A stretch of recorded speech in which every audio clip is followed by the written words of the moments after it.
Good afternoon.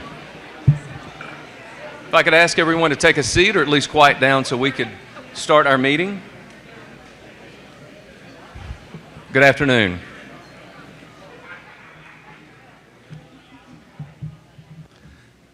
Thank you very much for that. I want to welcome you to the joint meeting of the Senate Reapportionment and Redistricting and the House Legislative and Congressional Reapportionment Committee, where we're having a town hall meeting. I want to thank South Forsyth High School for allowing us to be hosted here. I'm going to begin, as we do our Senate and our House committee meetings, by opening in prayer. You happen to be seated in the 27th District, Senate District, and if you live in that district, your senator is here. And I'm going to call and ask Senator Greg Dolezal if he would please open us in prayer, please. Thank you, Mr. Chairman. Please bow with me. Lord, we thank you for this day today. We thank you for breath in our lungs. We thank you for freedom in our step and the ability to live as free people. We thank you, those of us up at this table, for the opportunity to represent the great people that are before us. And we all of us thank you for giving us the opportunity to live in this great nation. Pray we would love each other well, that you give us discernment this evening, you would keep us healthy. We thank you for those who are not with us, and we thank you for the abundant blessings you've poured on each and every one of us. In your name we pray. Amen. Thank you, Senator Dolezal. So, good afternoon. My name is John Kennedy. I live in Macon, Georgia. I represent the 18th District, and as I mentioned, I chair the Senate Redistricting Committee. And for these meetings, I am the co-chair, along with Representative Bonnie Rich, who chairs the Redistricting Committee in the House. This is a series of town hall meetings that we're hosting around the state for the purpose of listening to you, the voters, and the constituents that we have in Georgia. So I want to welcome you to this and thank you for your input in advance. Your being here is why we're here, and we thank you for that. We want to be sure that we're hearing from the public in addition to the elected officials. And let me also, was remiss of me, I want to welcome and thank the members of the Senate and House Redistricting Committee members that are here, many of whom are on the tables that you'll see in front of us, and we may have some other legislators.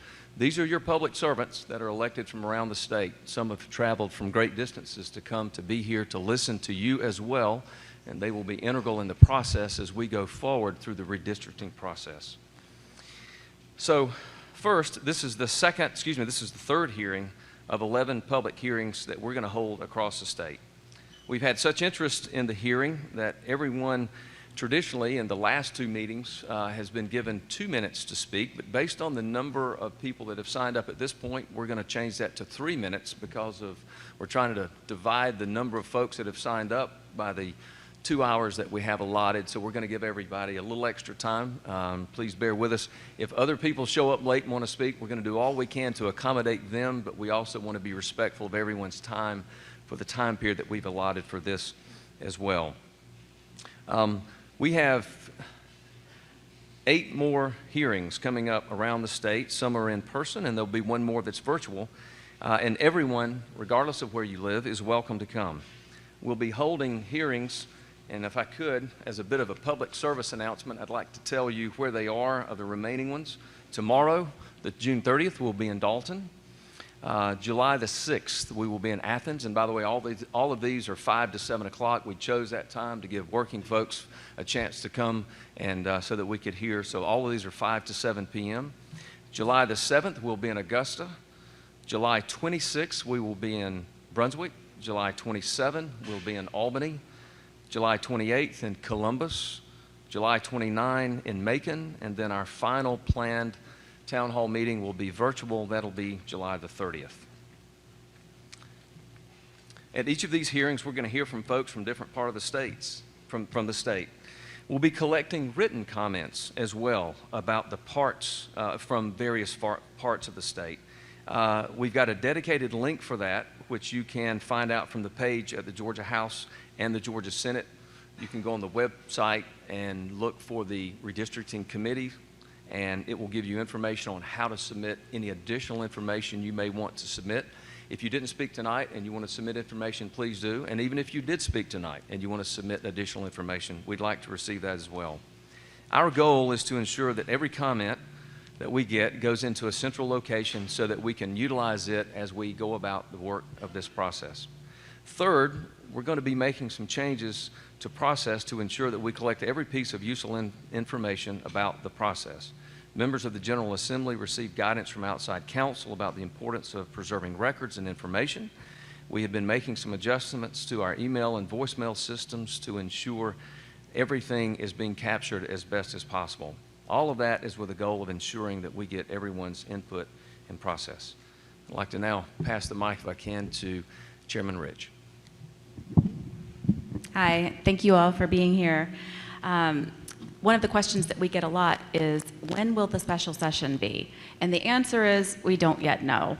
The Census Bureau has indicated that they will provide us with the data that we need by the end of September.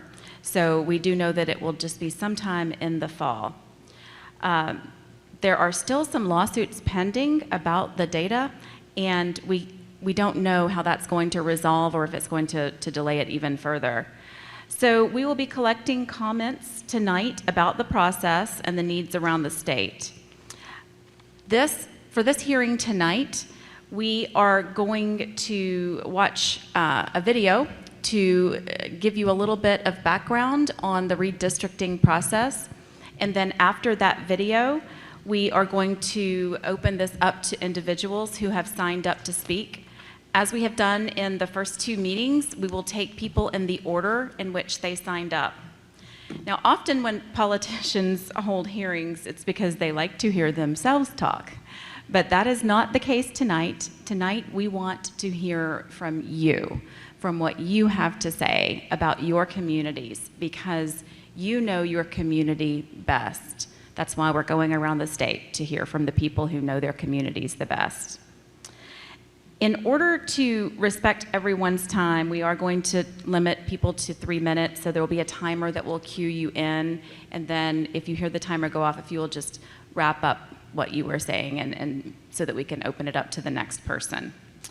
All of these meetings are being recorded, so it's currently being live streamed on the House and Senate websites, and then tomorrow it will be available for you to watch after the fact. So with that, if we can cue up the video. Every 10 years following the decennial census, the process of redistricting begins all over our country. Let's take a look at what that redistricting is and what else we need to know before we begin this process in the state of Georgia. My name is Gina Wright, and I'm the Executive Director of the Office of Legislative and Congressional Reapportionment. We are a nonpartisan joint office of the Georgia General Assembly, and we serve both the House and the Senate. What is redistricting? As the population in our state grows, the number of people in each district must be adjusted so that the population in each district is as close to equal as practicable. This is done by redistricting, or modifying the boundary lines of the districts.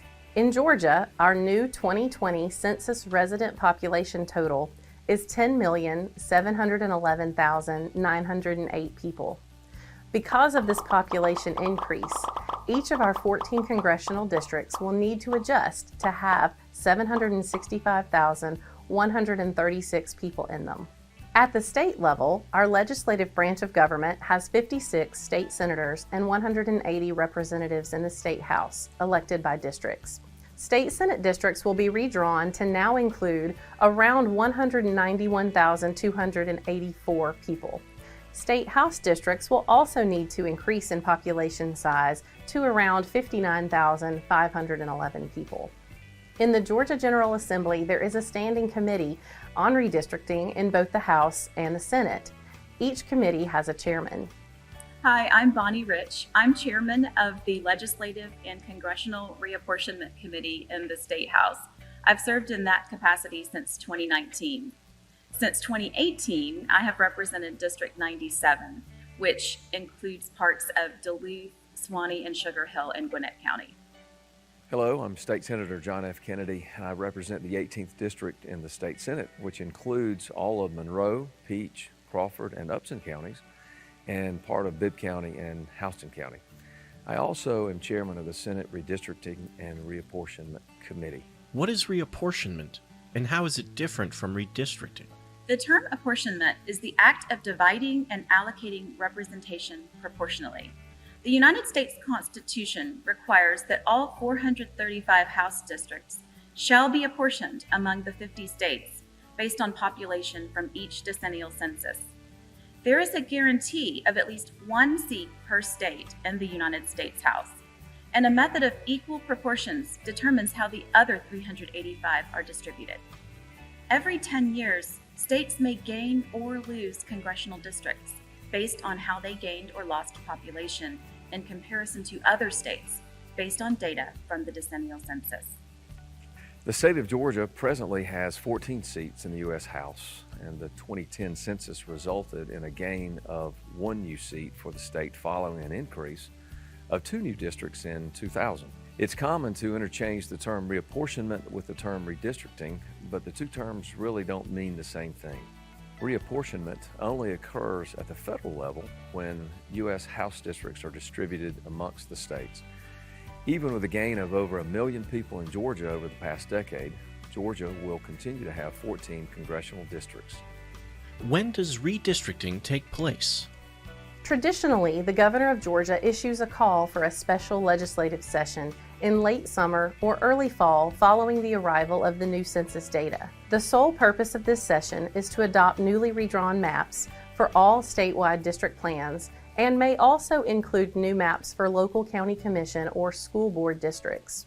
The session occurs so that all county election officials have sufficient time to update voter district assignments once the process is complete prior to elections the next year. After the Georgia General Assembly adopts new maps and the governor signs the bills into law, they become the new election districts for use in the next election cycle or on the date specified in the legislation. This year, with COVID-related delays in the census, the special session will likely take place later in the year because we will not receive full census data until late August or September. What other factors do we have to consider besides equal population? The first mission of redistricting is to ensure that districts are roughly equal to each other. Equalizing population ensures that each individual's vote counts the same toward their representatives. But equal population is only one part of the puzzle. Maps must also comply with the Voting Rights Act of 1965 and traditional principles of redistricting, like ensuring communities of interest are represented, avoiding major changes to existing representation in the legislature, and keeping local government jurisdictions whole. Those legal criteria are what often keeps maps from being drawn as perfect squares across our state. Why do we have public hearings? The redistricting process begins with hearing from the public. The General Assembly is ready to hear from you about the uniqueness of your part of the state, what communities of interest are here, and what important factors it should consider as we all prepare to redraw the districts later this year.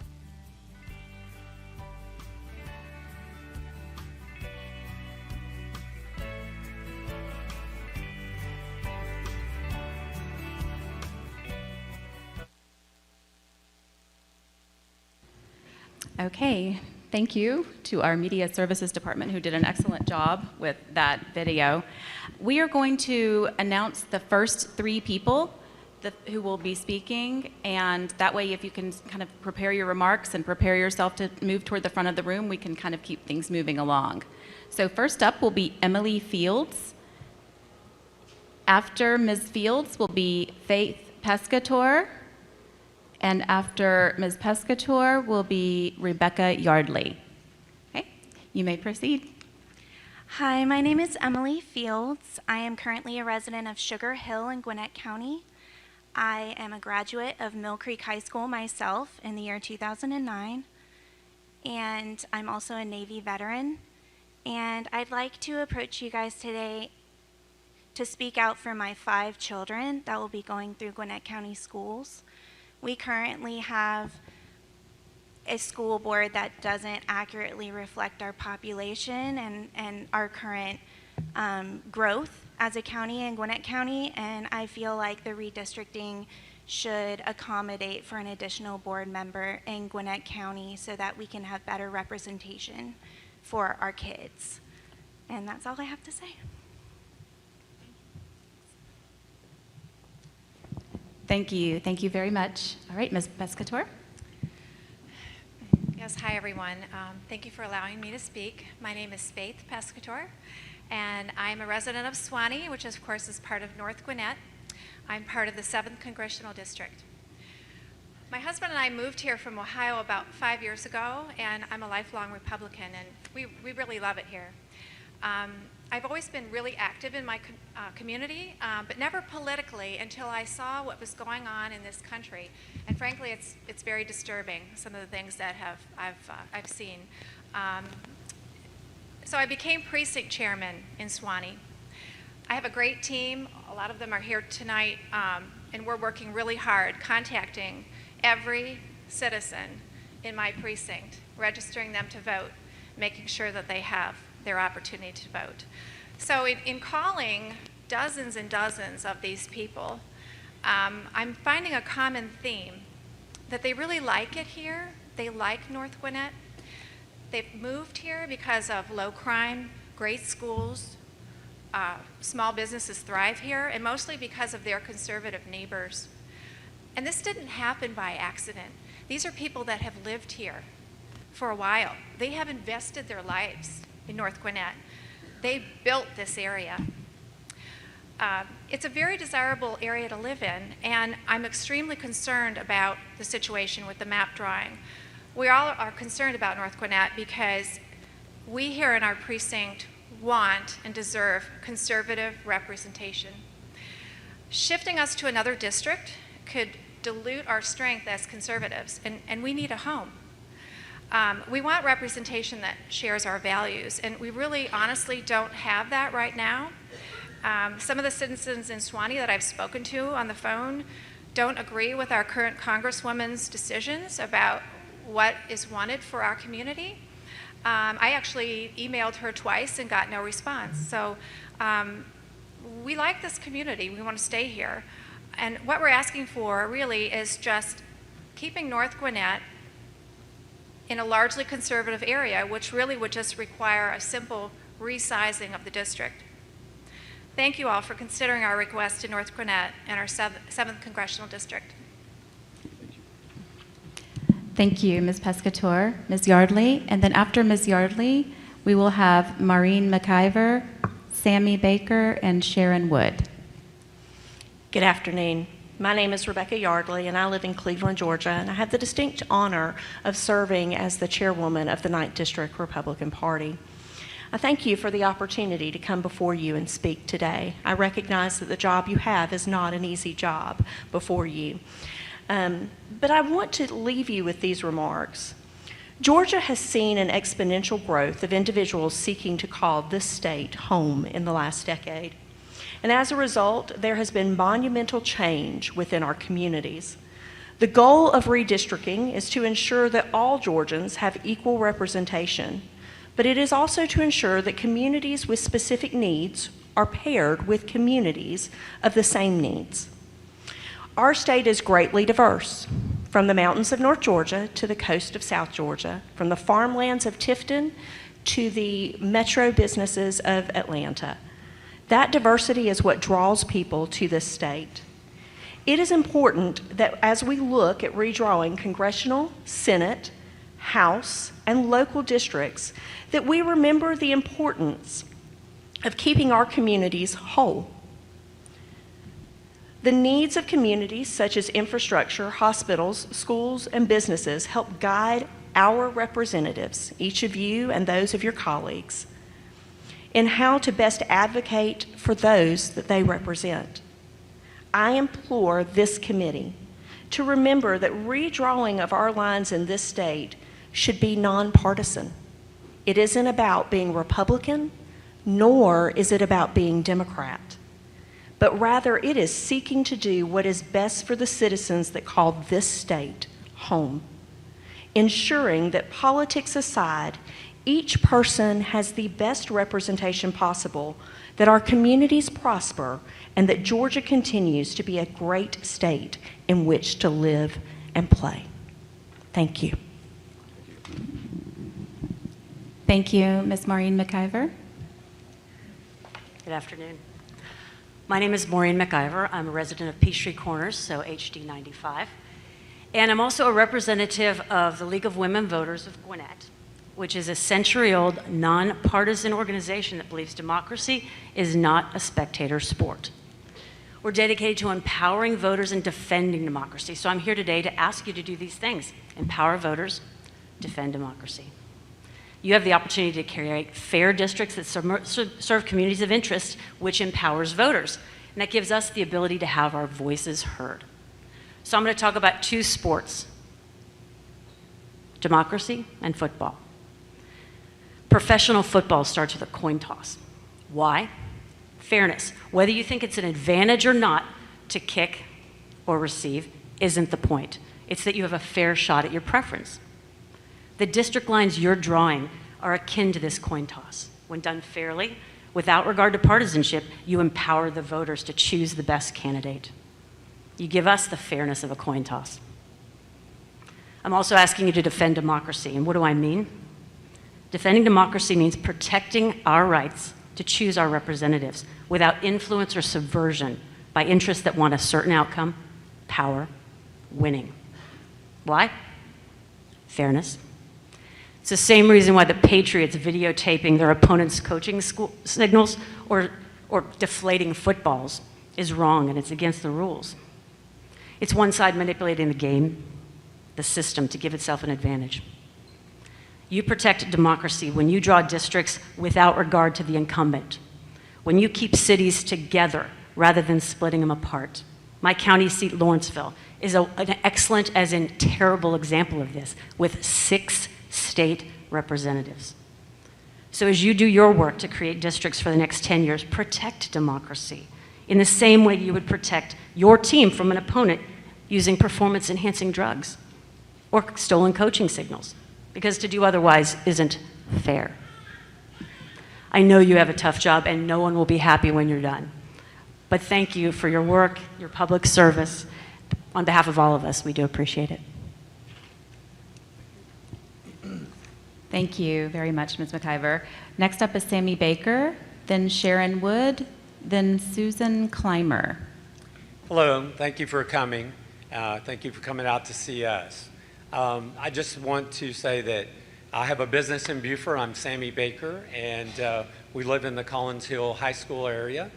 And we just feel like that Forsyth and basically Gwinnett have a lot in common. We have the lake that we develop our communities around and have a lot to do with our community, how it's set up. So I think that keeping that together, kind of not making little districts here and tiny little districts here, let's keep the community together as you're looking at redistricting, trying to keep us as a community instead of just making special little districts. I think the way it's set up is pretty good as it is. You may have to do a little tweaking to the neighborhoods. But another thing is, I agree with the first speaker that we probably need more representation for our school district. We have only 5, and we have a very large county now, and that would be something that someone should look at, having more representation for specific areas and keeping communities together. So I think that's very important, especially right now we have a very divided situation with our school district. So I would just want you to keep that in mind. Fairness is very important, and it is good for everybody to be fair in how we draw the lines. Thank you. Thank you, Mr. Baker. Sharon Wood, and then after that, Susan Clymer and Laura Simanson. Hi, and thank you all for being here and for doing the work that you do. I hope we can all agree that district lines should be drawn so that voters can choose their representatives, not so that a particular party can choose its voters. The redistricting process needs to be fair, impartial, and transparent to the public. It's important to hold public hearings that are actually accessible to the public. Some of us were able to travel here from Gwinnett, a very diverse community where people of color are the majority. Here to Forsyth, where, well, look around. At a time when laws are being passed to make it more difficult to vote, especially for people of color, we need to understand that if the process is not fair, this will weaken our democracy. The voting public is watching, and we want to see a nonpartisan and fair process. Thank you so much. Thank you, Ms. Wood. Susan Clymer, then Laura Samanson, and then Joel Nat. My name is Susan Dix Clymer, and I live in the Gwinnett portion of Swanee, and transparency will be the theme of my remarks. For those of you up here who are on the House and Senate voting committees, in full transparency, I want you to know I watched every single one of your committee meetings. I'm a nerd. And I watched it until that final metamorphosis into 202. I must admit, you all look different than you do on Zoom. Did y'all really enjoy getting up at having meetings at 7 o'clock in the morning and maybe 7 o'clock at night? At least I could stay in my comfy clothes and there was no camera on me. Seriously, what you all do is serious. What you do with voting bills and with redistricting is very serious to our democracy. So that was my first transparency I watch. My second is that transparency should be the key to these hearings, and I think you would agree with that. To that end, in full transparency, I am a Democrat, and I acknowledge that the party in charge rarely draws lines fairly. Both parties have gerrymandered, but does that mean we have to continue such? Even though racial gerrymandering is illegal, it is hard to distinguish racial gerrymandering from its legal cousin called party gerrymandering. And third, keeping with the theme of transparency, I'm really not sure why all these hearings are being held before the census data is released. None of you get paid enough to do these statewide hearings. I know what y'all get paid. It's diddly. But if you do continue to gather comments from the public, I hope you will do it after the data is also in. And I hope that you can lead all of us in Georgia into a transparent, independent, nonpartisan, fair redistricting. Thank you. Thank you, Ms. Clymer. Laura Samanson, Joel Nat, and then Heiko. Good evening, panel. Thank you for allowing this opportunity for us to speak here in Forsyth County, right in the middle of the 7th District, as has been mentioned. My name is Laura Samanson, and although I am an elected official on a local level here in Forsyth County, a former chairman and current commissioner, I'm speaking in my individual capacity. What I have learned from all of my dealings as a local elected official is that it's really not about red, it's not about blue, it's not about party, it's about serving your community. And the very cornerstone of this country is based on fair representation for the people. And Forsyth County for a very long time has been disenfranchised as a county. And that may seem odd because everybody looks at Forsyth County as a place that is wealthy, a place that is successful, a place that has good schools, and a good community. But what we do lack is actual representation at the state and the federal level. I say that to say that because we have been a county that has been divided. So when it comes to transportation, when it comes to really any type of program that involves the state or the federal government, we don't have a voice for our community. And this is about community. This is making sure that the elected officials that we work with are able to hear our voice as a community. We don't have some of the things that other counties in this state have with respect to cities and smaller versions of government that can hone in on those needs and serve them more directly. We are a fractured county when it comes to our representation at higher levels of government, and that is a penalty for us, that we don't have a fair shot at things. So if we're looking at fairness, we need to look at communities.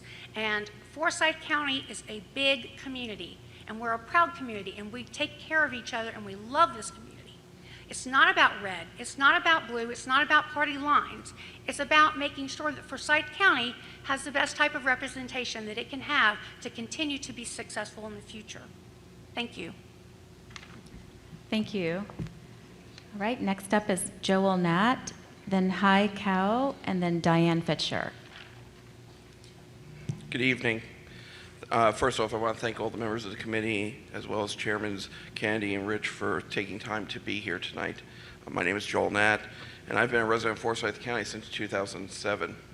I currently, just so you know, I live in Senate District 27, Senator Dozel's district, and we both live almost on the west end of the county, almost in Cherokee. So when you look at things, you have to look at it from community.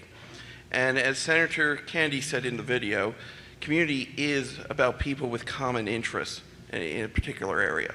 And as you've heard already, and several people, and I'm sure several after me will say, it is about keeping us as a community. Community is more than that. It's about infrastructure and resources as well. And what I want to bring that up is there's 400, there's other roads that make up infrastructure. There's also Lake Lanier that affects this community. And as you look to the reapportionment, I ask you to think back historically to 2011, the last time this occurred. The community of Forsyth County in 2011 asked for one simple thing: keep us together, don't make us separate. In 2011, at the end of reapportionment and redistricting, Forsyth County had 2 congressional districts. You had the 7th and the 9th. We shifted a lot. We were predominantly 9th prior to then. Now we're about 60% 7th. But over those 10 years, the state saw a lot as well. The state saw issues in terms of how do we deal with Lake Lanier and deal with the Army Corps of Engineers. And we had some things called Mama and Papa, as I call them. The Army Corps of Engineers would go and talk to Congressman Collins out of the 9th, and then they'd go talk to Congressman Woodall out of the 7th, and that affected our community. If you were to think about a moment, Forsyth is very affluent financially, and that's because of the lake. If the lake disappeared or the Army stopped working with us, it wouldn't be here anymore. It wouldn't be a community. Everybody would scatter. Community is about people. It's about commonality. And I ask you, as you look at reapportionment, to think about those things. Think about what makes us a community. And North Gwinnett, Hall, Forsyth are the 3 most important communities when it comes to Lake Lanier. We all need those resources. Look and think what's going to help Georgia. And when it comes to that, learn from the mama and papa issue.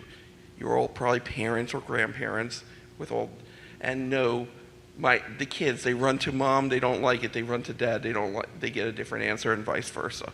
And this is what we dealt with for the last 10 years in getting anything from the Army Corps. And that hurts our community. I thank you for your time. Thank you. Thank you, Mr. Nat. Hi, Cow, then Diane Fisher, then Barbara Luth. Good evening, Madam and Monsieur legislators. My name is Hai Cow. I'm currently residing in Lawrenceville, Gwinnett County. Prior to this current address, I live in San Jose, California, and before that, Seattle, Washington. And originally, I am escaped from the communist Vietnam in Saigon, Vietnam at the last minute on April 30th, 1975. And because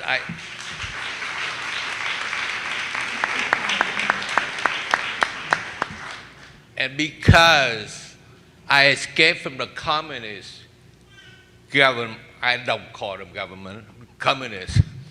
That's why I have the opportunity to stay right here to talk to you guys and let you guys know what I feel, what my personal feeling, because you know you don't have that luxury in a communist country. Believe me. So today, I also want to tell you that when I moved here from San Jose, California, I had to search around to find a place to live. And I decided to move to Gwinnett County. You know why? Because public school was ranked very high. Not the best, but pretty high up.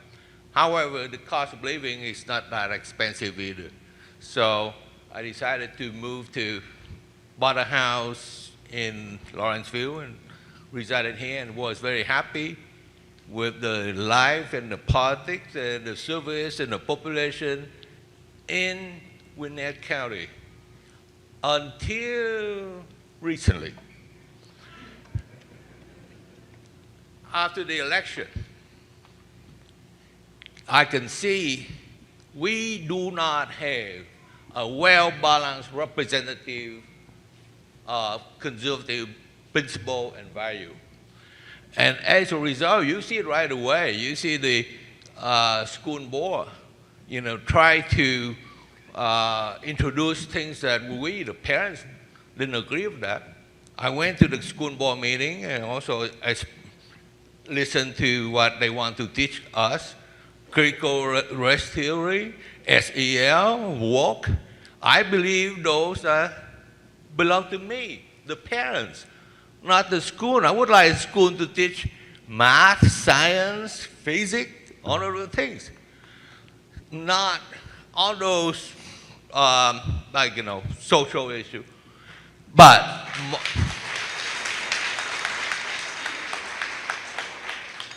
so, I'm sorry. So when you just 1 second, resize the district, please consider well-balanced for the representative, our representative for our conservative principle and value of the Gwinnett County. Thank you for your time. Listen. Thank you. Thank you, Mr. Cow. Diane Fisher, Barbara Luth after that, then Jen Uzita. Thank you. My name is Diane Fisher. I live in Peachtree Corners in Gwinnett County, and I'm speaking today on behalf of the members of the League of Women Voters of Gwinnett County. As an educator, I teach young people the importance of backing up their positions with data and reviewing their work before submission. And so I ask the same from you as you undertake the important work of redrawing the district lines, which will be with us for the next decade. So as your math teacher would say, show your work. Make proposed maps and underlying data public before the maps are approved so that the people who will have to live with these new district lines can have input on these proposals. Secondly, check your work. Commit to a nonpartisan review of the maps before they are finalized. You have heard a great deal of concern that partisan politics will drive the map drawing process. By having nonpartisan committees review maps, this fear will be alleviated. It is also important that the public knows the rules and has time necessary to reflect and respond to them. Please adopt rules and guidelines for the special session and post them online before the special session to finalize maps begins. We recognize that change is hard, and there is no way to make every Georgian satisfied with the end results. But by creating a transparent process and allowing the populace to have information ahead of decisions, there will be greater sense of confidence that you are truly creating maps that serve the best interests of all Georgians. Thank you for all your time and your work. Thank you. Thank you, Ms. Fisher. Barbara Luth, then Jen Uzita, and then Ness Garza Cerna. Ladies and gentlemen, thank you for allowing me to speak to you today. My name is Barbara Luth, and I am a resident of Forsyth County. But today I'm addressing you as the Chief Registrar and Board Chairman of the Forsyth County Board of Registrations and Elections. I have over 25 years of experience in registrations and elections and have experienced the process of redistricting of election offices of both Forsyth County and Gwinnett County in the past. On behalf of the board and the elections office, I encourage you to keep the following in mind as you work through the process of redistricting throughout the state. As you know, election boards are responsible for defining voting precincts and determining election day polling places, while you legislatures are tasked with defining voting districts, i.e. who and what districts represent each voter. The Georgia Election Code Annotated clearly defines the boundary requirements for voting precincts. Per OCGA 21-2-261.1, all voting precincts established or altered under the provisions of this article shall consist of areas which are bounded on all sides only by visible features which are readily distinguishable upon the ground, such as streets, railroad tracks, streams, lakes, and ridges, and which are indicated upon official Department of Transportation maps, current census maps, county and city maps, and official municipality maps, and any combination of those maps. The boundaries of public parks, schools, churches, counties, incorporated municipalities, and the boundaries of restricted access residential communities can be used as well. I would encourage you to be mindful of all voting districts and, when possible, to follow common boundaries. Election offices must consider all voting districts to include U.S. Congressional, State Senate, State House, County Commission, county school boards, city limits, as well as current voting precincts. When small gaps between voting districts result, election offices are faced with the challenges of creating new voting precincts. These small gaps can cause a ripple effect, which include additional ballot styles. This means more types of absentee, provisional, and emergency ballots must be purchased and on hand for each election. For election boards and offices, we look at maps focusing on roads and streams, clearly defined boundaries. We understand that during redistricting, that you focus on the census blocks and population. In conclusion, I encourage you to form a partnership with your local election offices to utilize the resources they can contribute to in order to assist with redistricting process, as well as minimize some of the ripple effects that come from redistricting process. Thank you. Thank you, Ms. Luth. We have Jen Uzita next, and then Ness Garza Cerna. Hello, my name is Jen Uceda. First, I want to thank you for giving me this opportunity to speak and for holding this meeting. Redistricting happens once every decade. Let's think about how different we were 10 years ago. I mean, I was 14. Redistricting happens, sorry, I lost my place. Georgia has grown more and more diverse as the years have passed, yet our elected officials do not reflect that.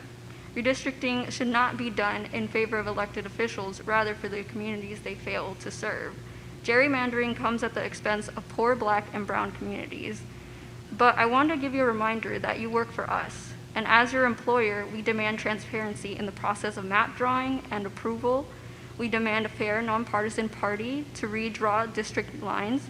We also demand accessibility of this for all, not just English-speaking, able-bodied people. It's all of us. Just know anything you do behind closed doors, we will continue knocking, just as Park Cannon did when Kemp signed those egregious voter suppression bills in hiding. We will strategize, organize, and mobilize until the power is reinstated back to the people of Georgia. Thank you.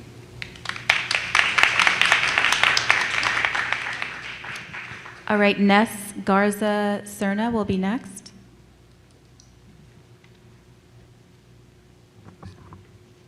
Hi, my name is Ness Garza Cerna.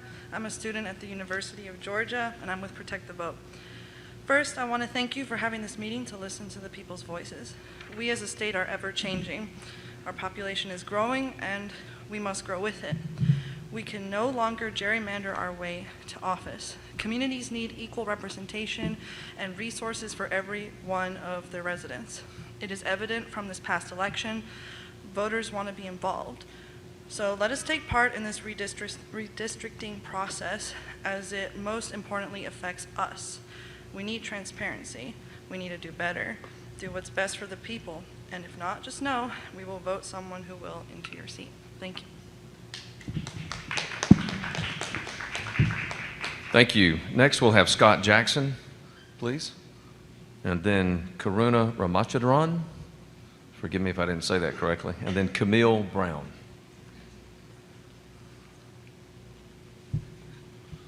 Hello, thank you for having me here today. My name is Scott Jackson.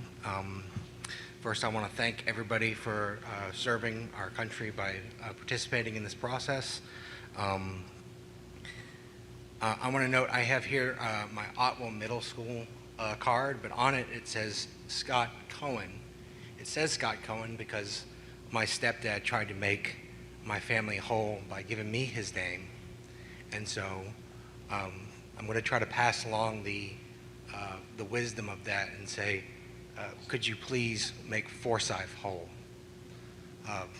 I would like my daughter to grow up well represented, and I understand that that should be a focused effort, and so I'm just going to simply ask, make Forsyth whole.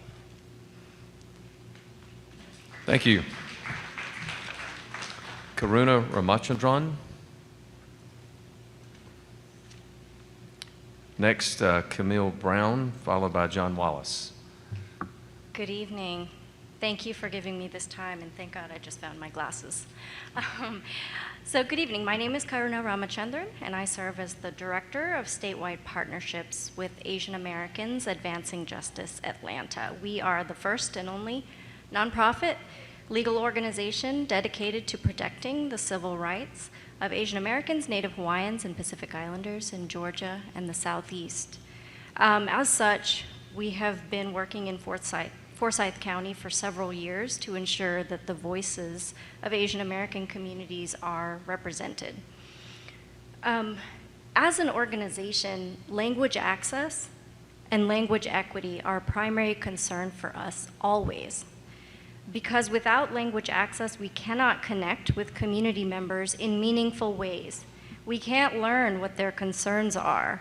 And without language equity, we cannot fight alongside community members, or better yet, move aside and make space for them to fight for themselves. And so as an organization, we will not stop fighting until elected officials have these same concerns for language equity. And we look forward to a time when elected officials such as yourselves want to build meaningful relationships with Georgians of all backgrounds and show a commitment to language equity as a baseline first step to building those relationships. This is particularly important in Forsyth County, right? We have 15% of the population here is Asian American, 10% Hispanic or Latino, 4% Black. 17% of the population here is foreign born, and of that, 54% is Asian American. 22% of the population in Forsyth speak a language other than English in home, and that's even higher than some national averages. So the residents of Forsyth County deserve better. There was no notice of this meeting in a language other than English, right? Which effectively excludes a large majority of the population here. So, our organization signed on to a letter with the Georgia Immigrant Rights Alliance calling for language equity and redistricting, along with 63 organizations across the state.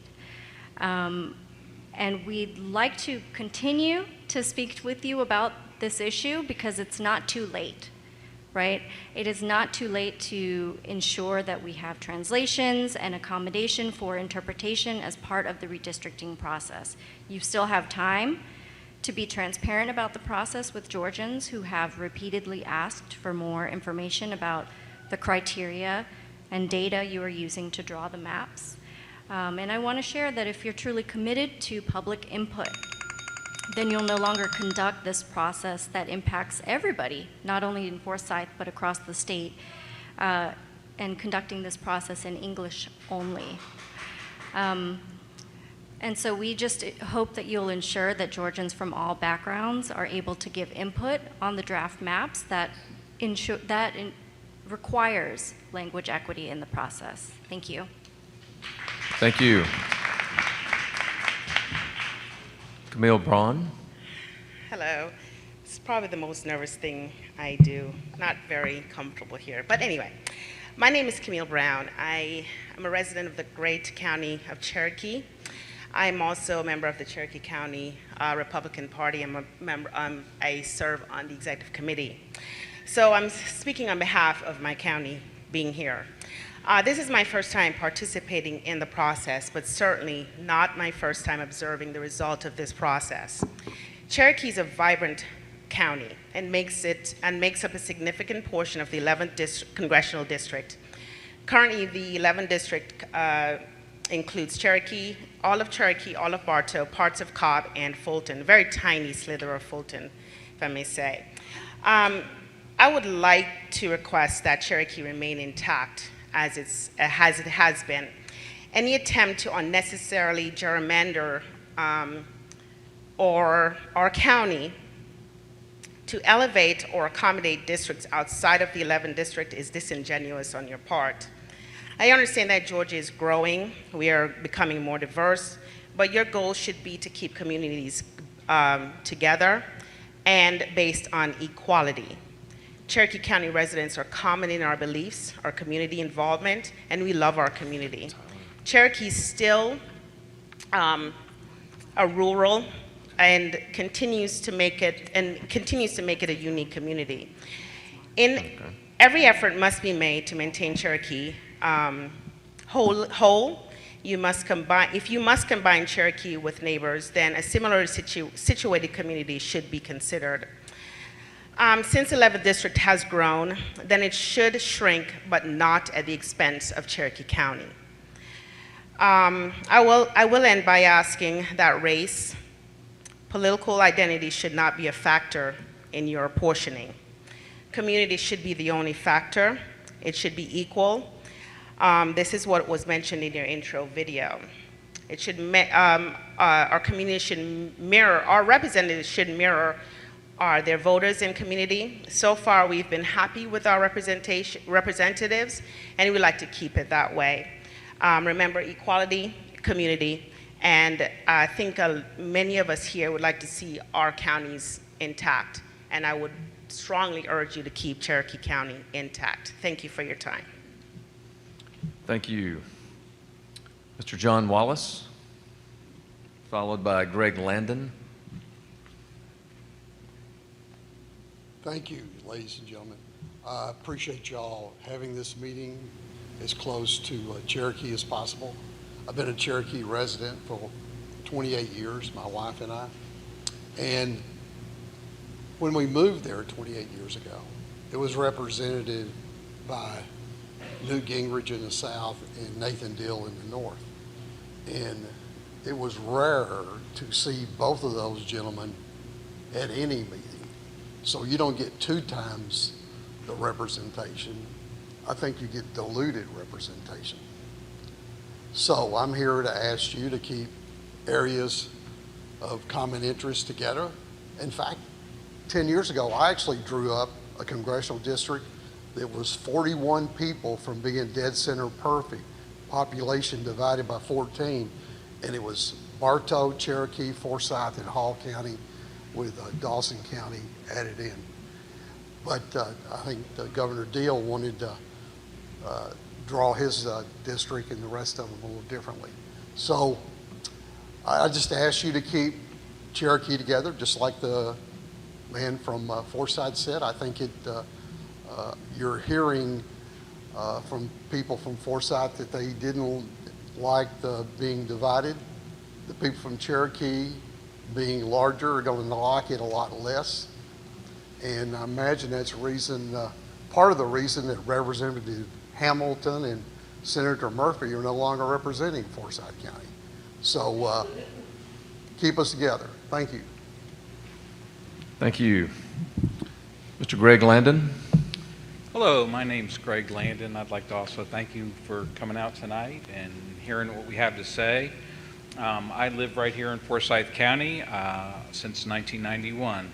And my wife and I love this county. We love this community. It's a great place to live. It's a great place to raise our children. And I too would like to see our county made whole. Being split between the 9th and the 7th, like so many have said before, it just dilutes, and we have to fight for resources, whether it's infrastructure, the lake, like Joel mentioned. So there's a lot of factors for keeping us whole that make a lot of sense. And also, I was very discouraged to find out that as being part of the 7th, I don't feel like we're well represented at the national level. our current Congresswoman does not represent the community that I live in and have lived in for 20 years, and my neighbors, and so I'd like to see Forsyth made whole again, and I appreciate everything that you can do to make that happen. Thanks. Thank you, sir. Mark Roundtree.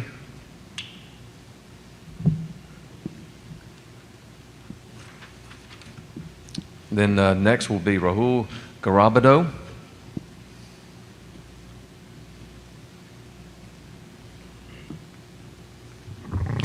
Good afternoon. Thank you very much. My name is Mark Roundtree from Johns Creek. I have written down just a few comments. This is my fourth actively monitored redistricting session. I've watched this fairly closely for all four, for I guess 1990, 2000, 2011, and now this year. So I have watched the good and the bad. In 2001, the majority party at that time drew highly polarizing congressional and legislative district lines. These lines were eventually ruled by the courts to be racist and rejected. The courts themselves also found that these lines needlessly split communities of interest. The courts themselves took over the redistricting process, three-judge panel, and redrew the lines. The majority party at that time drew one particularly famous congressional district that started just a few miles south of here in DeKalb County and stretched all the way to Savannah, Georgia, 300 miles long. There were 14 congressional districts. Imagine how that happened. And this was done for the sole purpose of keeping the majority party at that time in power. This was not empowerment of minorities. This had nothing to do with communities of interest. This was wrong. In some places, that district was only about 12 to 20 feet wide. That, my friends, is redistricting. I mean, that, my friends, is gerrymandering. There's a lot of confusion over what gerrymandering is. That was. So I'm here today to ask that the committee and the legislature use the same wisdom that was used in the 2011 legislative session. Those lines resulted in some of the cleanest congressional and Senate and House district lines created in the country. Use the same wisdom. I am here to actually urge a second consideration. Metro Atlanta, in particular, has had enormous growth. We are one of the fastest growing areas of the country. We need more local representation at the county level. We have counties such as Fulton, DeKalb, Gwinnett, and then some other counties in the rest of the state that have grown at such speed that now the local county commissioners and school board members are representing 4 times the number of people that were represented just 30 years ago. These people who are the commissioners and the school board members in particular, they have a hard job representing a few 100,000 people with 1 or 2 part-time staff people in some cases. So I want to urge the committee to consider, as you move forward at the local level, adding some local additional commission and school board districts for more access, so that voters can have more access and people can have more access to their local officials. Thank you very much. Thank you, Mr. Roundtree. Raul Garabado. Good afternoon. My name is Rahul Garabadu, and I'm the Voting Rights Staff Attorney at the ACLU of Georgia. The ACLU of Georgia is a nonpartisan organization dedicated to protecting the civil liberties of each and every Georgian. The right to vote is one of the most sacred civil liberties that we have as Americans. We believe that voting should be easy for every citizen and that each vote should count the same. Fair maps are crucial to ensuring that every vote counts equally. Now, we're here in Cumming tonight, a community that represents the growing diversity of our state. Preliminary data estimates show that the seismic demographic shifts that have taken place just between 2010 and 2019 have happened here too. While white voting age population in Forsyth County grew by about 21.9%, Asian voting age population grew by 174.5%, Black voting age population grew by 102.4%, and Hispanic voting age population grew by 34.3%. The maps that are drawn in 2021 need to take that diversity into account and ensure that voters of color have the same opportunity to elect candidates of their choice as white voters do. Now, fair maps also require that legislators conduct the redistricting process transparently. Simply put, legislators must show their work when drafting maps, and they must show it every step of the way. Transparency means that legislators have public hearings not just months before the Census Bureau releases its data, but also after the data is released, which is when maps are actually being drafted. Transparency means that members of this committee should go to each judicial district in Georgia to show their proposed maps to the public, explain how they got those maps, and meaningfully consider feedback. Lastly, transparency means that all meetings considering redistricting are done openly before the public with plenty of notice and access provided for Georgians. Now, these are just a few of the baseline standards that this committee should adopt to ensure that the redistricting process is open, democratic, and representative of the interests of all Georgians. In the current atmosphere, with so much misinformation about voting and elections, transparency is the key to preserving faith in our democracy. Thank you for your time.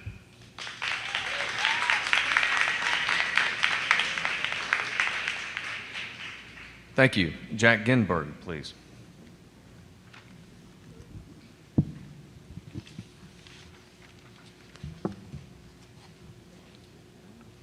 Hello.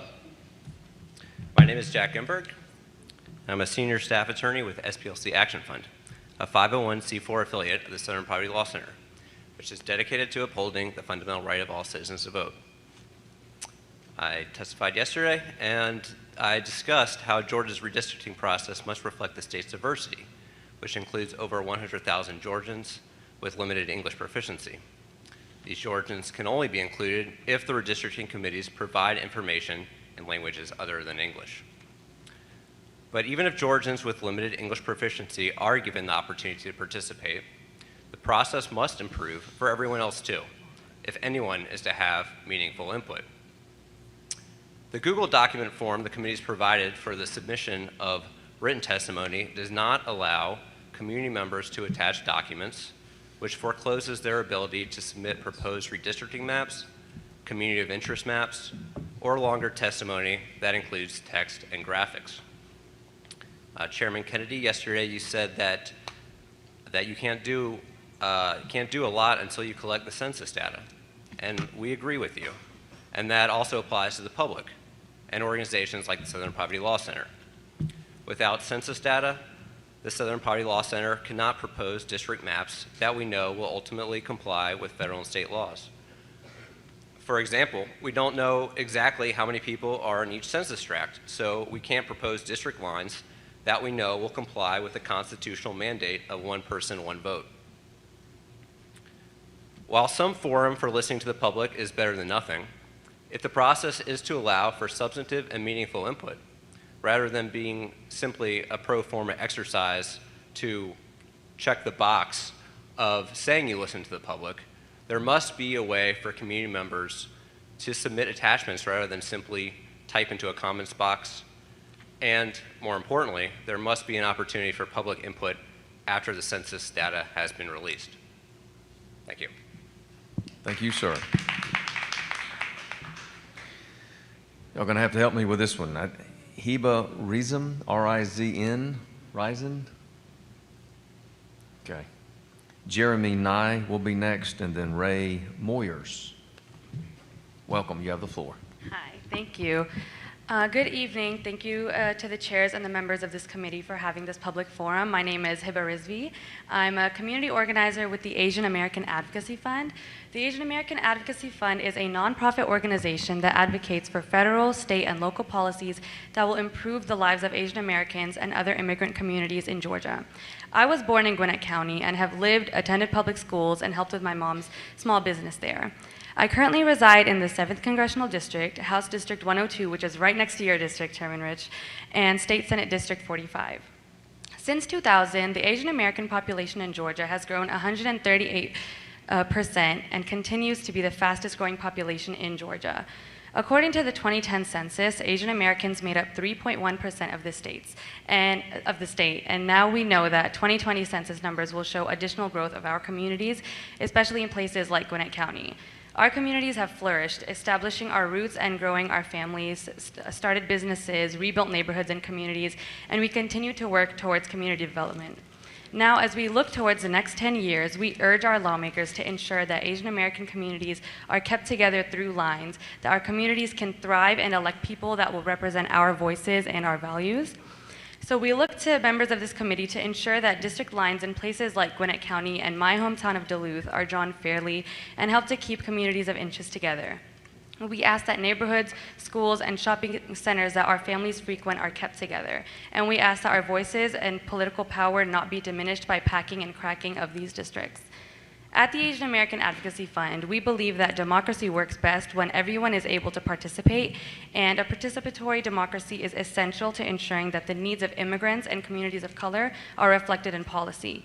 We strongly encourage a public and transparent dialogue with residents and community groups as you collect more information about them, their communities of interest, how they've been impacted by redistricting in the past, and how that can improve in the future.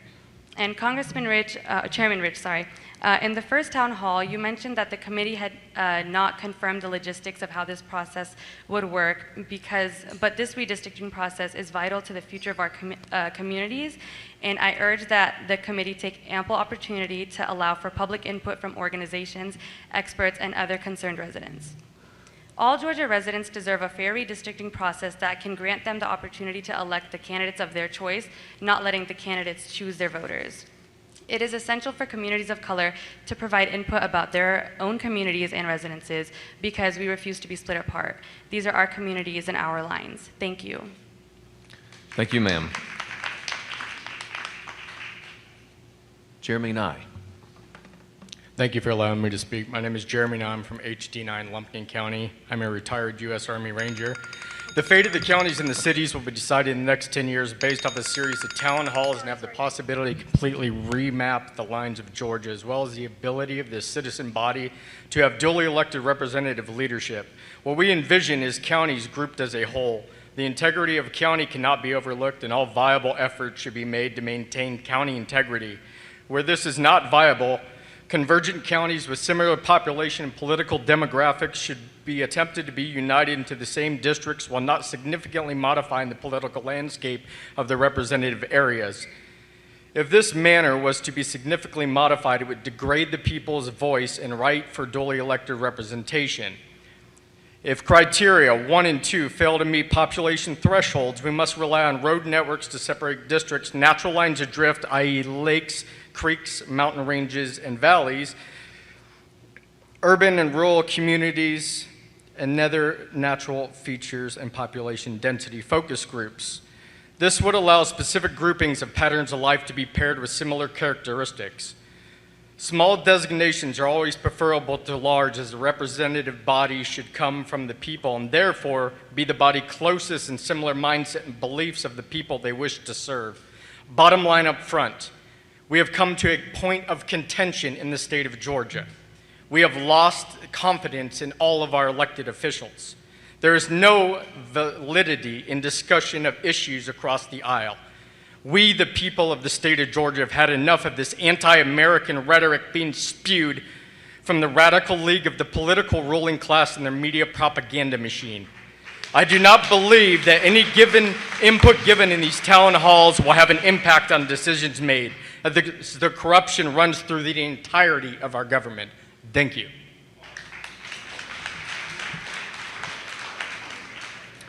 Thank you, sir. Mr. Ray Moyers. Thank you. Chairman Rich, Vice Chairman Kennedy, and all the members of the committee, thank you for coming out tonight to our great county of Forsyth. So I appreciate the time y'all are giving us to comment and get our input in. My name is Ray Moyers. I'm precinct chairman of GOP 35 in precinct 35 here in Forsyth County. I've been a resident of Forsyth County since 2005, moving here from Florida. I live in the Brookwood area, which is about 5 miles from this high school. It's about as far south in Forsyth County as you can get before you go into Fulton County. The area consists mostly of single-family subdivisions built mostly in the 1990s and early 2000s. But in recent years, more multifamily townhomes have been added along with a new high school to handle the growth. And the growth has brought diversity into our communities, and the mixture has been well received. As I travel around my precinct, I find that people are moving here for 3 major reasons into Forsyth County. Number 1 is low taxes. Number 2 is the schools. They love the school districts. And number 3 is that we have low crime. And we want to keep that in Forsyth County. The growth in Forsyth in this area has continued northward since we can't go stay in Forsyth County and move south, would be in Fulton, so we want to move north. So what we're looking for is to stay in District 7. My area is Precinct 35, is called the Johns Creek area. And so we love our communities. We've all been together for quite a while, but we are getting new people moving in, a diversified community, and regardless of race or ethnicity or religion or whatever, we want the best for our children and our schools. We love the low crime, and obviously we like the low taxes. So if we can keep it District 7, maybe push it a little further north if you want to expand District 7, but keep us in Forsyth County. Thank you. Thank you. Ed Murray, and then we're going to have David Horton, followed by Jennifer Ambler. Welcome to Forsyth County. Hope Thank you're you. having fun. We're glad to be great. here. Thank you. Glad to see you here. Welcome. Here in Forsyth County, we're a great community. We like living with each other. We're pretty friendly. We have good schools, good representation, and we would like to make our county whole as a district. I would like for you to consider that. I'm not going to tell you your job. I'm not going to tell you how to do it. So please consider making Forsyth County one district. We've been divided for quite a while, and I would like to see us all be able to claim the same representative. It would be great. Power is in numbers, so please consider that and make us one whole county. Thank you. Thank you, Mr. Murray. David Horton. Good evening, Chairman Kennedy and Chairwoman Rich. My name is David Horton Jr., but most call me DJ. I am a 13-year-old and a rising 8th grader at Providence Christian Academy. I am also, along with many of my friends here, a concerned citizen of Georgia. Now, over the past several months, I have volunteered to help educate people and combat the devastating effects of gerrymandering and the manipulation of the redistricting process. Now, as it is drawn right now, my district, Senate District 55, is split between parts of DeKalb County and parts of Gwinnett County. Now, as a citizen of Gwinnett, I'd hate that because it makes it exceptionally harder for our state senator to advocate for solutions to problems specific to our community in Gwinnett, such as the 9.2% of us who currently live below the poverty level. And having a split district makes it hard on us as community members and leaders to effectively lobby our legislators on behalf of our community and Gwinnett citizens. Now, Gwinnett is over 60% non-white, yet only a handful of our state House and state Senate seats are majority minority. Our representation should align with our voters, and by drawing districts that dilute minority voices and cross county lines, Georgians lose the power to effectively elect and advocate for their interest. Now, Gwinnett County is a wonderful place with wonderful people and a great place to live. But I believe with the direct and undivided representation in the Georgia Senate, it will become an even better place to live and thrive. I urge you to vote for maps that respect and maintain community and county boundaries so that issues that impact communities like mine in Gwinnett will be recognized and addressed. I urge you to resist drawing maps that are blatantly unfair to Georgia communities and maps that are gerrymandered to prioritize politicians over voters. This is not a right or left issue. This is a right or wrong issue. Thank you. Thank you, Mr. Horton. Ms. Jennifer Ambler, thank you. You have the floor. Thank you, chairs, and thank you very much for holding this hearing and giving me the opportunity to address you today. My name is Jennifer Ambler, and I moved to Suwanee, Georgia 7 months ago from New York City. But I don't want to trade snow for bad democracy. The drawing of district lines is one of the most important parts of a representative democracy, and to have good representation, the legislature needs to be representative of the people. That means drawing districts that are community-centered, fair, and equitable. But this process in the past has not produced ideal results. Georgia is pretty close to being a 50-50 state. In 2020, Republicans won about 51% of the overall vote for state legislature, yet won 57% of the House and 61% of the Senate. That means some communities are being grossly underrepresented, and that cannot stand. Now, I'm not blaming you. You are only responding to the incentives in front of you. When the lines are drawn by the very people who stand to gain or lose power from them, then your incentive is, of course, to protect your friend who only barely won re-election by giving him a few more friendly voters, or to look at a close district that just barely flipped and try to make it more hostile to the woman who flipped it. The temptation is there to cut up communities, to pack and crack voters into districts in the way that most advantages you and your party. It's only natural. These decisions shouldn't be in your hands. They should be in the hands of an independent, nonpartisan commission. I urge you to support the bills currently before the legislature to create such a commission. And for this round of redistricting, I urge you to draw community-centered, fair districts and not draw them with the intention of wringing out as much partisan advantage as you can. Thank you.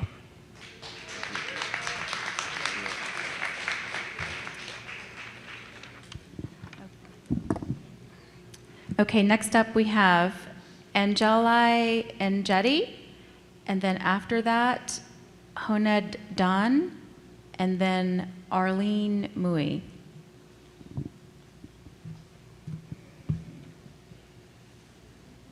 Good afternoon. Thank you so much for holding this forum here, and thank you for your service. My name is Anjali Njeti. I've been a Johns Creek resident and a Georgia voter for the past 14 years, and I've co-founded an organization called They See Blue Georgia. Our state government has historically relied upon various methods to deprive certain Georgians of the ability to vote. This has historically included gerrymandering, the redrawing of district lines with the intent to deprive either political parties or racial minorities of meaningful representation and political power. I wish I could believe that Georgia's redistricting process this year will be a fair and transparent one. But I predict, as does the Brennan Center for Justice, that due to our state's changing demographics and single-party control, we are likely in for partisan and racial gerrymandering like we've never seen before. No voting law or district boundary should stop us or prevent us from being fair. We need every voter to have agency and autonomy in our democracy. I thank you for your time. All right, Honed Dan, and then Arlene Mui. Meyer. Hi, my name is Arlene Meyer, and I live in Johns Creek. I am currently in North Fulton, and I'm in Congressional District 6, but now I'm in House District 25 up here in Forsyth, so I'm very close by. I grew up as a child of the military. I grew up in communities all across this nation, including overseas, gone to Department of Defense School, and made our families made our home here in Georgia. And we have lived here now for about 20 years. We've seen great growth in North Fulton, growth I'm very excited about because it represents to me the country and the community that I live in. I didn't think about speaking this moment, but I want to make sure that you take in mind whether or not a person has been an American citizen for 1 year or their family has been here for generations. They are Americans and they deserve representation. And we deserve to have, everyone has a chance to deserve fair, open, transparent reapportion process. As far as gerrymandering, I'm very concerned about the thought that that Georgia will, in this redistricting process, will take advantage of political expediency for their own politicians, and I do believe that people need to know that in their communities, our diverse communities, that they have the power to be able to choose representation that reflects their own communities and to keep them together so that they can have and choose people to reflect their own communities. I'm concerned. I've been gerrymandered before, and like I said, I'm in North Fulton, and I'm, but when I hear things like we want to keep a certain district conservative or a certain, we want fairness, and we want it so that everybody gets to choose their representative. We don't want our politicians choosing that for us. And I don't think that's fair, and to many of our new communities as well. And that's what I would like to say. Thank you. Thank you very much. Ken Lawler, and then after that, Gary Henderson, and then next up will be Maggie Goldman. Thank you, Chairs Kennedy and Rich, and to the members of the committee. I'm with Fair Districts Georgia. I'm the chairman of Fair Districts Georgia. We are a nonpartisan organization with the sole mission of trying to get fair maps done through Georgia this year. We are nonpartisan. We do not favor the election of any candidate. We do not work with any political party. I wanted to talk a little bit about the idea of fairness, which is one of the key thoughts that's been coming throughout all the speakers today is fairness in maps. Our belief is that new technology can help define fair maps in advance of drawing the maps. If you look back at the last 2 redistricting cycles, we heard earlier that the 2001 maps that were drawn by Democrats were a very bad gerrymander and were in fact thrown out by courts. The 2011 maps, we heard someone say that those maps had cleaner lines. But when you look at the results of the elections that followed those 2 redistrictings, especially for the State House and Senate, the 2002 election resulted in a tilted result for the Democrats, and the 2012 election resulted in a tilted result for the Republicans. We think this has to stop. The good news is that there is now technology available, and we are working with the Princeton Gerrymandering Project to bring this and offer this to the legislature to help understand what fair looks like from a Georgia perspective. Our view is that our maps should not be partisan tilted one way or the other, but they should reflect the natural political affiliation of the citizens in Georgia, as well as providing adequate minority representation. We now have phase 1 of the benchmarks that we're working on with Princeton available for the legislature to review that look at the history. When we get the August census data, we will be producing new benchmarks. Those benchmarks will be statistical tests that will help us understand in advance how many Republican versus Democratic districts should there be in Georgia, just given the natural lay of the land in Forsyth County and other counties across the state. So those benchmarks, we think those are tools that can be made available to the legislature and to the public. We look forward to working with the committees to do that, and we obviously would like to meet with the committees to discuss this in more detail. Thank you very much. Thank you, Mr. Lawler. Gary Henderson, then Maggie Goldman, and then Jill Trammell.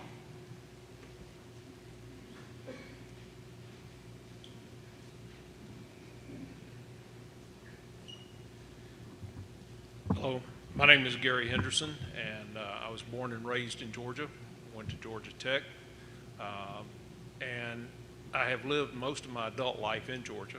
Corporate moves have taken me in and out, but the last 22 years I've lived in East Cobb in the 6th District and in Matt Dollar's territory and Kay Kirkpatrick's Senate District. So I've been around for a little while. I've seen the state go from mostly Democrat to mostly Republican to now pretty well split. And I would like to approach things from a little bit different perspective than what I've been hearing today. The 6th district is pretty regular. I mean, it's pretty well bound by 85 on the east, 75 on the west, 285 on the south, and the Cobb and Fulton County lines on the north. There's a little bit of excursion outside of that, you know, particularly toward Tucker and so forth, and inside 285 that might better be represented by the 4th or 5th district. But generally, the 6th district is fairly logical. No one wants their district to look like somebody threw paint on the wall and it splattered and ran in all different directions.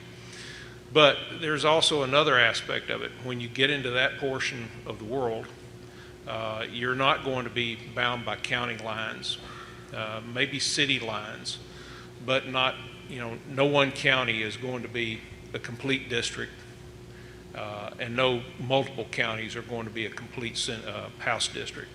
So there has to be some logic there that goes along the lines of saying that in order for us to be reasonably represented by our member of Congress, there has to be some thought process given to the fact that if you're in a district or a precinct that has voted primarily Republican or primarily Democratic for the last 10 years, why would you throw us into a district that is contrary to that?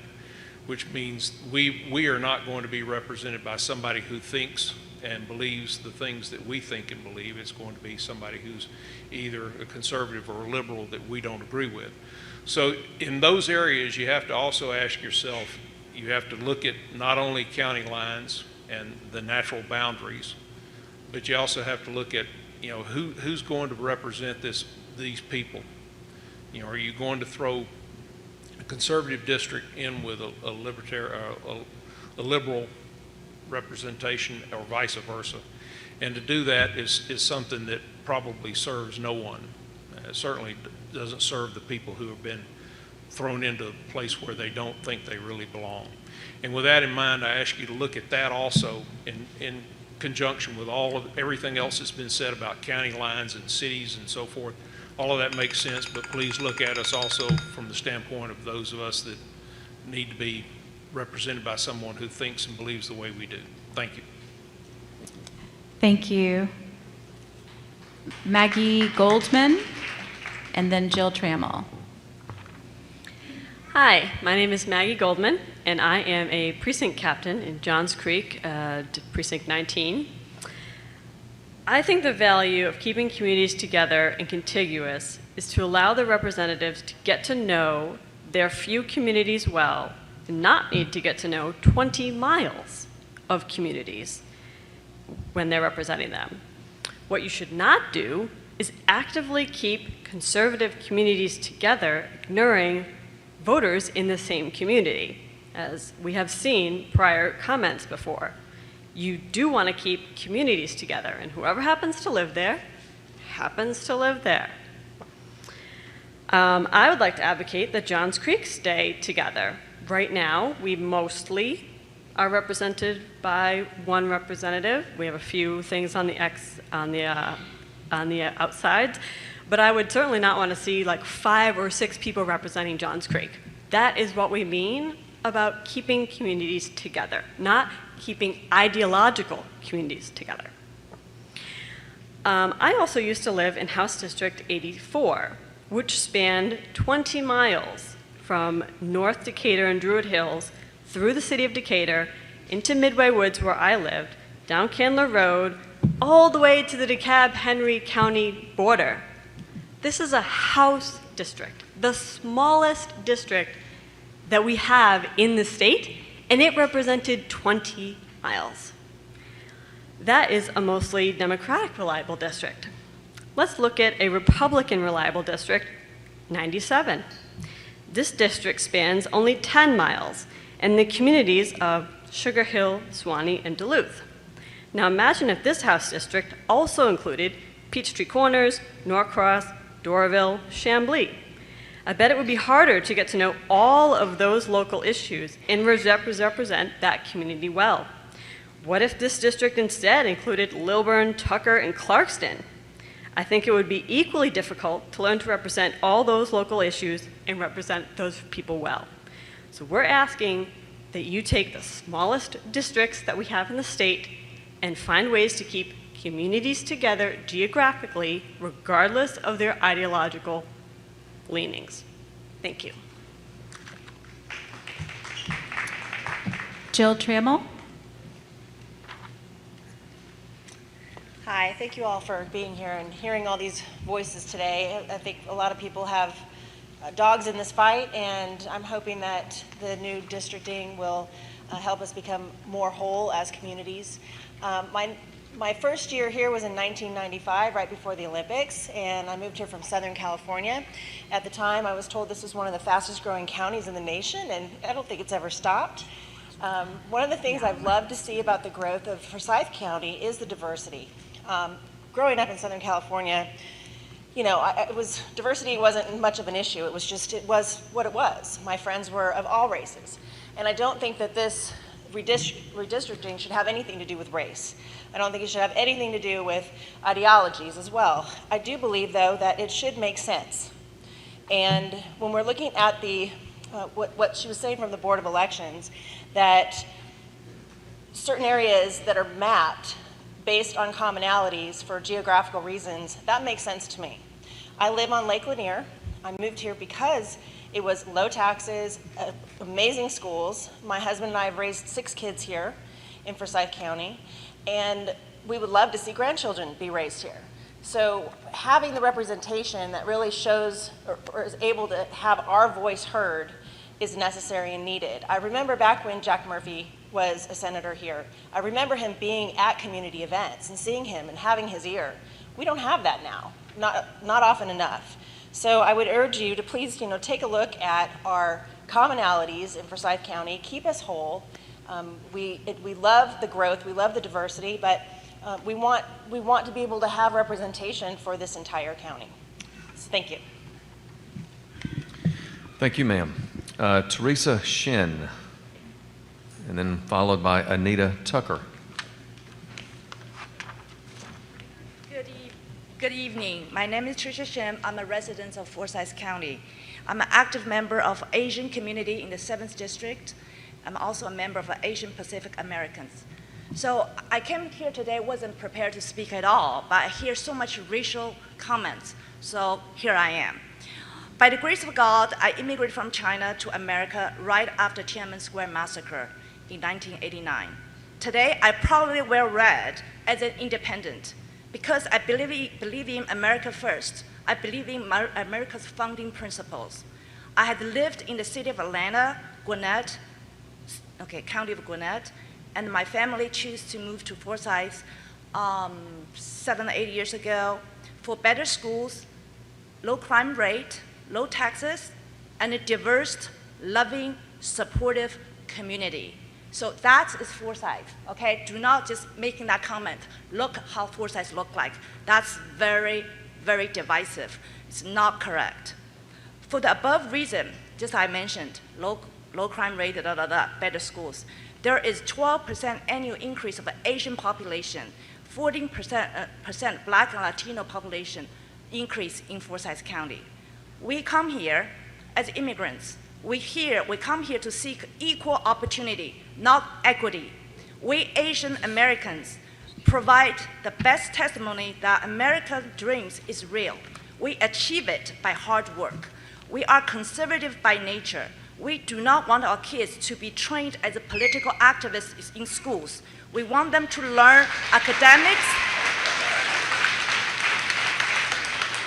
We want them to learn academics and American values. Our voice is conservative one. Do not let a very few loud noise to confuse you with that reality. We are not victims. We are achievers. We speak for ourselves. We have no problem with our representation. Do not let some of the people here play race cards on you or on us. They are divisive. We are all Americans. Aren't we supposed to be united under our Constitution, our founding principles? Okay. Regarding redistricting, I have 3 points. Number 1, I want Forsyth in one federal congressional district. Now it's 7 and half 7, half 9. Number 2, we now have approximately we have 250K population and should have 4 state house seats. Number 3, lines should be easily defined, like roads and bodies of water, not open fields. Thank you so much.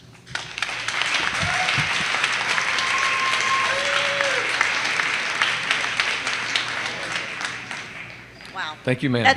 Yeah. Ms. Anita Tucker? Yep. Yes, ma'am, you have the floor. And next we'll have Kathy Gates, please. Okay, that's a tough act to follow, but I'm going to tell you what I think. My name's Anita Tucker. I have lived in Forsyth County about 12 years, and I've lived in Georgia about 40.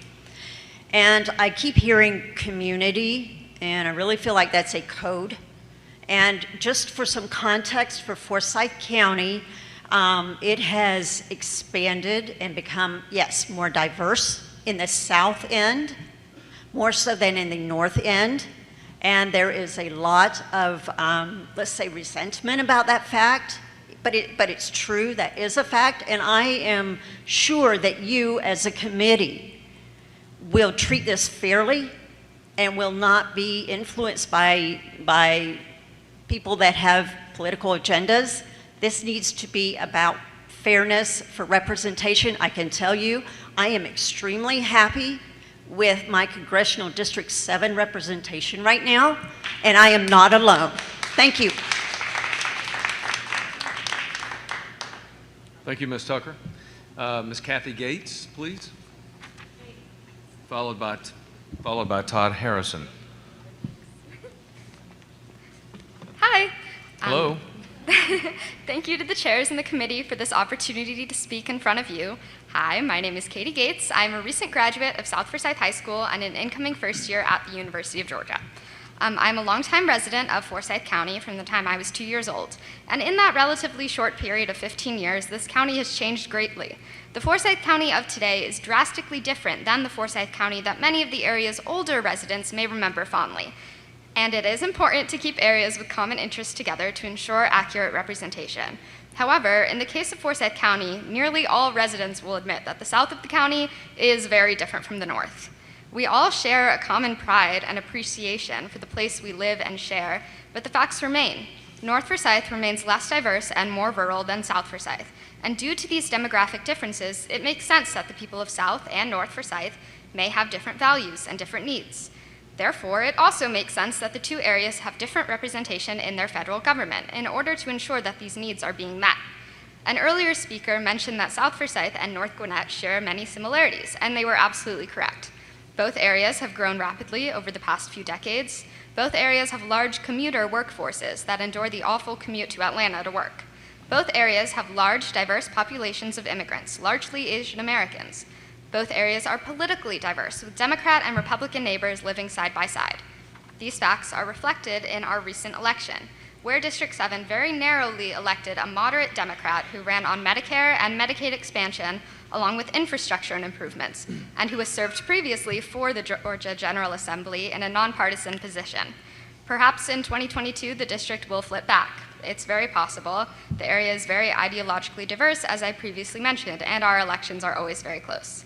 But if it does, I hope that it will be because the people of District 7 chose their new representative, not because the Georgia legislature chose it for them.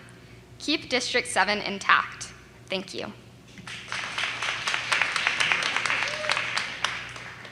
Thank you, Ms. Gates. Mr. Todd Harrison, please. Followed by Alba Henson.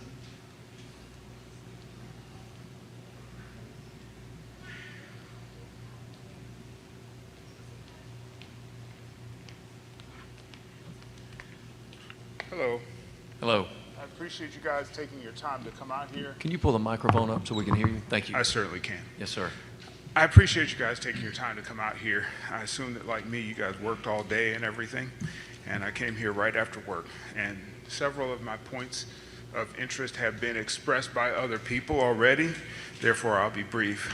But I moved here in 1995. I live in Suwanee, and I've lived in Norcross and Lawrenceville and 3 years in Maryland while I was in exile. But anyway, long story. what I would like to say is this. I did a lot of looking at the maps that we have now and the maps that we've had in the past. And I'm an engineer, electrical engineer. And I didn't just get into engineering and then go into management or, go into business or something like that. So I've stayed technical. And when I looked at the maps and looked at the tools that were there to evaluate who's in which district based on votes that we've already had and everything, I saw a very complex picture and I said, man, I can't come up with a map that I could say, hey, here, let's try this. So you guys have a very tough job in front of you. I appreciate that, and I appreciate your effort and coming out here to hear us and everything. But what I will say is this.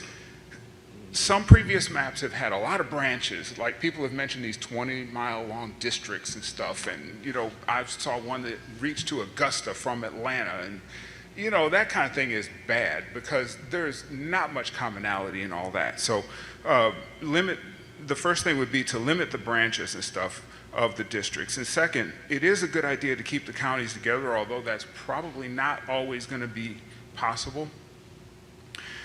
And then I'll get to some of the other things too. Like, for example, as a black voter, I also have other interests besides things related to being black. And so I would say that don't assume that people want to have certain interests based on their race and stuff. I mean, people move to an area because they want to be in that area. They want to, have the advantages that they found in that area. They like the community that they found. They found a house that they liked, an apartment they liked, a business they could work at and be close to and stuff. So, don't assume that people just move there because, oh, I'm black, so I've got to move to a black community or something. And then, I assume that you guys are going to take into account all kinds of things, including ethnicity and politics and stuff like that. But, drawing the lines primarily based on ethnicity is perpetuating racism in a sense, because it's saying your race is the most important consideration. So let that be a factor, but not the primary factor. And then one other suggestion I would have is this, that state districts are by definition smaller than congressional districts and stuff. And what I would hope we could do as a team is to have all of the state districts be subsets of the congressional districts so that there's not like one that's split between, say, the 6th and the 7th, but it's all in the 6th or all in the 7th. And so then there can be more commonality of the interests within that district. And thank you again, and I appreciate your time. God bless you all.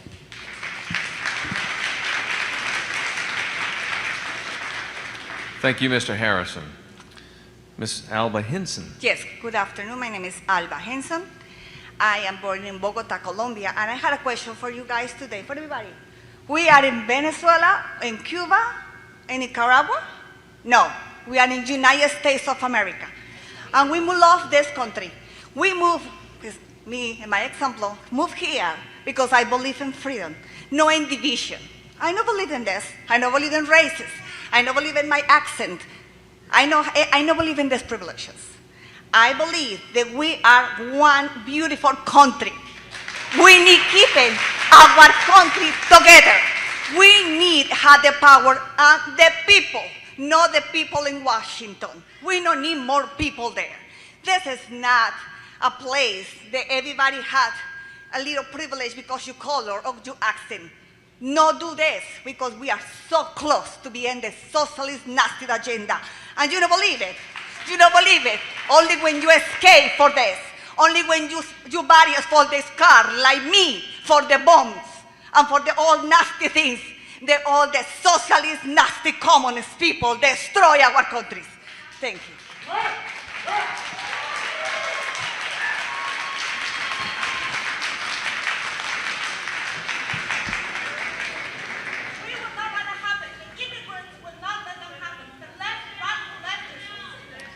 Thank you, Ms. Henson. Thank you.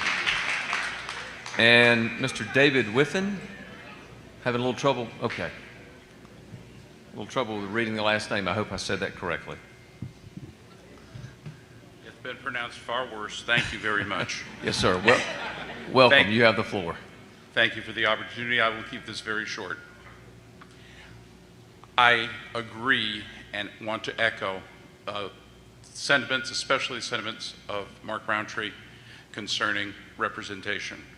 So many of our districts have gotten to the point now where I don't feel comfortable calling my representative because I can't get a hold of him.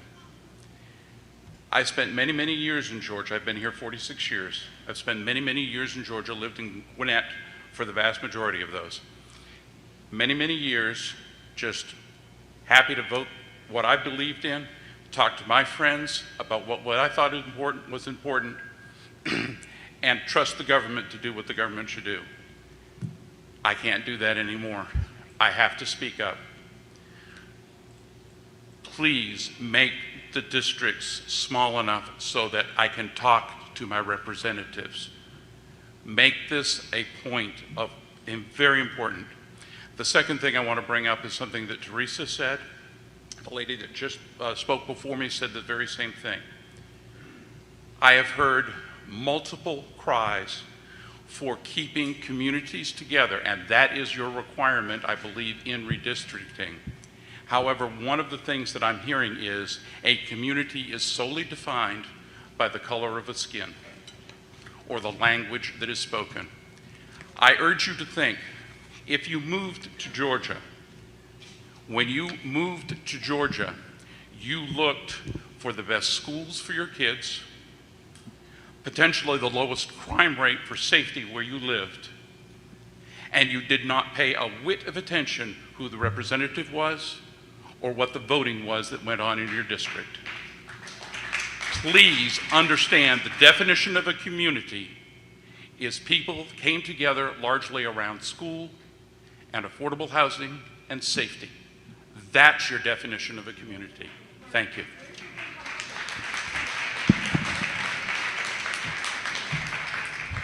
Thank you, sir. We had one name that we either skipped or we called and was not here, Honigo Don, D-A-H-N, last name Don. Yes, sir. Please come forward. Thank you. I'm not going to try it again. Just tell me. You tell us the right way and we'll follow your lead. And you're good. You have the floor. I tell friends and family, don't bother or don't give yourself a hard time, because I had a hard time saying the name myself, and it's my name. First is, if you can think of the biblical story, Shadrach, Meshach, and Abednego. So I'm Abednego. All right. Does that help? Yes, sir, it does. Okay. Thank you. Very helpful. So I am a proud resident of Gwinnett County. I am here tonight to represent my two boys, Caden and Keyston, and I am also a precinct chair in Gwinnett County. For that reason, I just wanted to remind every single one of us in this room tonight that redistricting chief aim should be to ensure democracy. When we do this by having equal representation, not just in Gwinnett County, but also nationwide. A fun fact that I want to share, and then I'm going to go ahead and take my seat, is I read about a few months ago that the entire population in the U.S., if you survey or if you've read the piece that I read, only 30% of the folks in the entire United States have their passport. That's 3 out of 7. That's 3 out of 7. So out of 10 people, only 3 of us have our passport. What that tells me is we don't travel enough, and as a result of that, we don't appreciate what we have in this country. I encourage each and every one of us to find a way to get outside this country. And when you come from another country and you come to the U.S., you will have the passionate voices that these ladies have shared tonight. Thank you.